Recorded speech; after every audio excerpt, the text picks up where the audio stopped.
Il enseigne aujourd'hui la mécanique, mais Bernard Coquille a commencé sa carrière comme instituteur. Alors il se livre aux questions des élèves intrigués par son engin, un vélo solaire semblable aux petites voitures fabriquées par les enfants à l'école. Vous avez une cellule solaire, à peu près, c'est à peu près la même taille que celle qu'il y a sur mon vélo.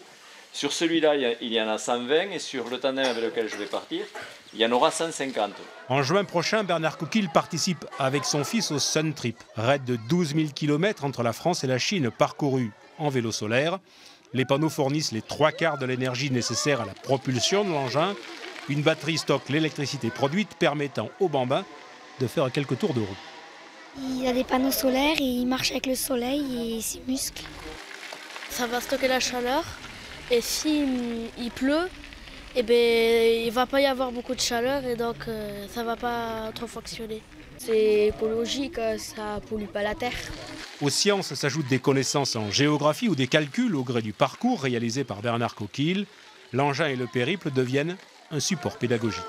Et à travers un objet comme celui-là, qui est relativement concret et qui est proche de ce que les enfants utilisent, puisque c'est un vélo, et associé finalement au même concept que ce qu'ils développent sur la petite voiture solaire. Et ça leur permet de comprendre aussi un petit peu mieux l'intérêt des énergies renouvelables, de la mobilité douce et de protéger un peu mieux notre planète. Avec ce vélo, la libellule, Bernard Coquille a remporté l'édition 2015 du Sun Trip. En juin prochain, c'est avec un tandem en cours de fabrication qu'il partira en compagnie de son fils.